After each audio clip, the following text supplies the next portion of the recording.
Semoga tetap sehat ya. Perkenalkan, nama aku Neng Fitriatul Hasanah dan di samping kiri saya ada Asfiah. di samping kanan saya juga ada Lydia. Nah, teman-teman, kali ini kita akan belajar apa nih? Kita akan belajar tentang keadilan sosial. Wah, pasti seru. Mari kita langsung ke kelas. Yuk!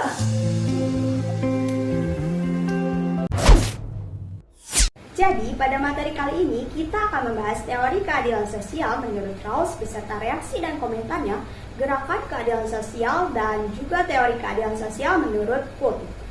Sebelum lanjut, di sini kalian harus kenal dulu siapa itu John Rawls dan siapa itu Kuhn. Kuhn atau Said ialah seorang penulis ulama, penyair Mesir, dan anggota utama Ikhwanul Muslimin Mesir. Sedangkan John Rawls adalah seorang filsuf politik liberal dari Amerika. Berikut ini adalah di antara ide-idenya. Halo semua, kenalkan nama aku Lala. Setelah dikenalkan siapa itu Kuhn dan Rawls, aku akan membahas apa saja ide-ide dari filosofis liberal yang berasal dari Amerika ini. Ya benar, Rawls. Yang pertama adalah justice as fairness. Awalnya, Rawls mengatakan bahwa keadilan adalah keutamaan pertama pada institusi-institusi sosial atau the first virtue of social institution. Maka demikian juga Rawls, betapapun efektif dan rapinya hukum institusi, jika tidak sesuai maka harus diruntuhkan.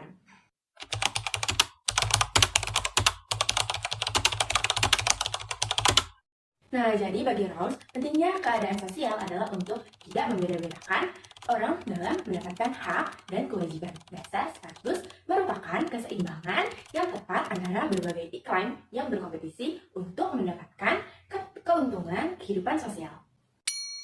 Jika Anda harus memilih prinsip-prinsip yang harus menentukan masyarakat yang paling baik, Anda mungkin terbiasakan dalam berbagai cara untuk memilih kelas, profesi, keluarga Anda, dan sebagainya.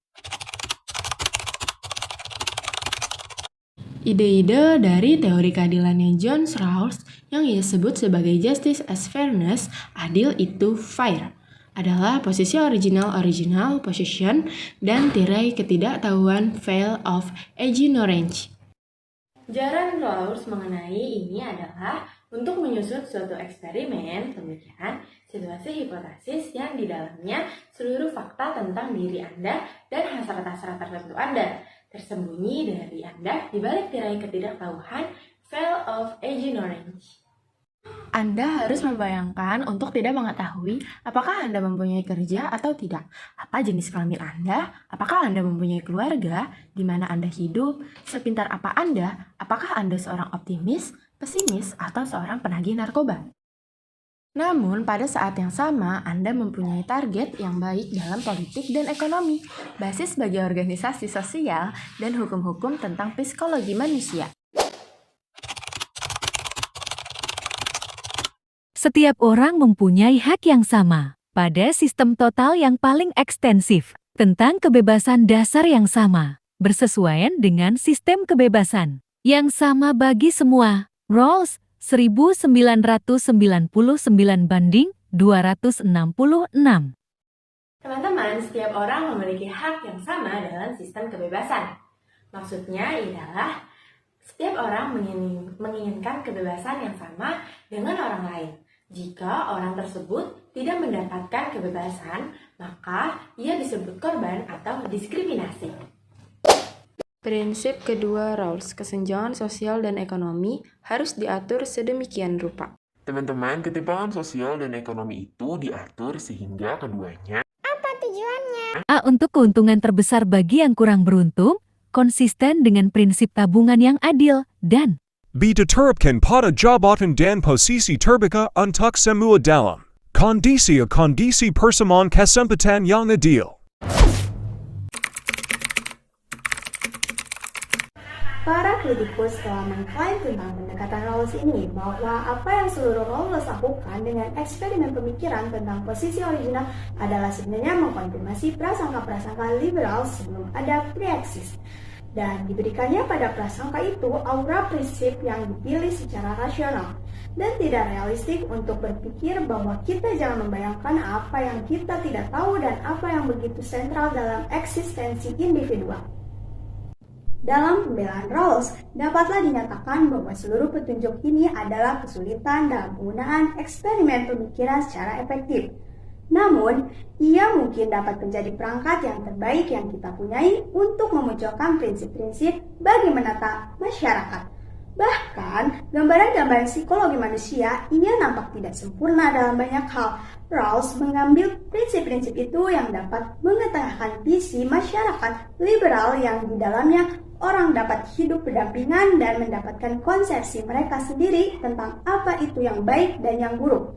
Cara eksperimen pemikiran itu disusun memberikan prioritas yang tinggi pada otonomi, kapasitas kita untuk membuat keputusan-keputusan untuk diri kita tentang bagaimana kita harus menjalani hidup.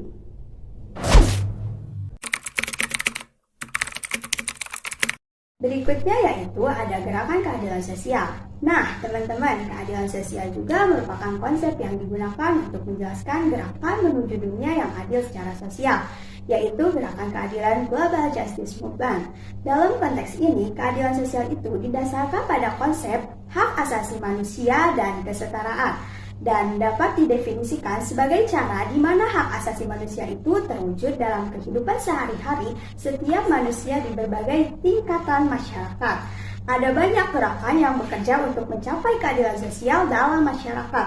Gerakan-gerakan ini bekerja menuju realisasi dunia di mana semua anggota masyarakat, apapun latar belakang ataupun keadilan proseduralnya, mempunyai hak-hak dasar manusia dan mempunyai akses yang sama atas manfaat-manfaat yang didapat dari masyarakat. Halo semua, kenalin aku Lydia. Di sini aku akan menjelaskan teori keadilan sosial kutub. Dalam keadilan sosial dalam Islam, kutub tidak menafsirkan Islam sebagai sistem moralitas yang usang, tetapi ia adalah kekuatan sosial dan politik konkret di seluruh dunia muslim.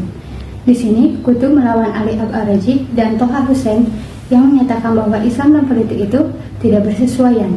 Kutub menyatakan tidak ada alasan untuk memisahkan Islam dengan perwujudan-perwujudan yang berbeda dari masyarakat dan politik.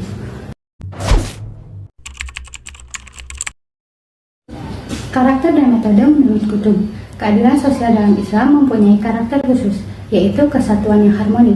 Islam memandang manusia sebagai kesatuan harmoni dan sebagai bagian dari harmoni yang lebih luas dari alam raya di bawah arahan penciptanya. Keadilan Islam menyeimbangkan kapasitas dan keterbatasan manusia, individu, dan kelompok masalah ekonomi dan spiritual dalam variasi-variasi dalam kemampuan individu.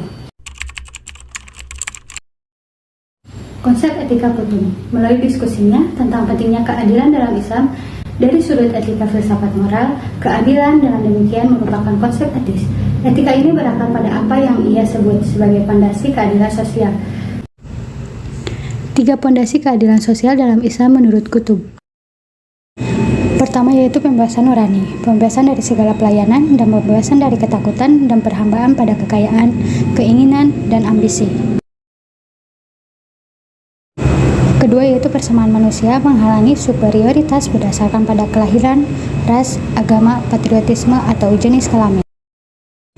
Dan yang ketiga yaitu solidaritas sosial, menyeimbangkan hak-hak individual dengan tanggung jawab mutual dalam masyarakat, dan membolehkan untuk membuktikan moral dan proteksi legal atas hukum dan masyarakat.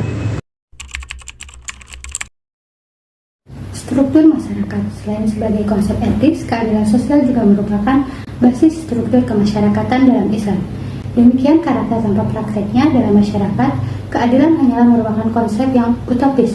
Menurut kutub, struktur kemasyarakatan ini dapat dikerangkakan dalam 2 bentuk, yaitu kerangka politik dan kerangka ekonomi. Terima kasih.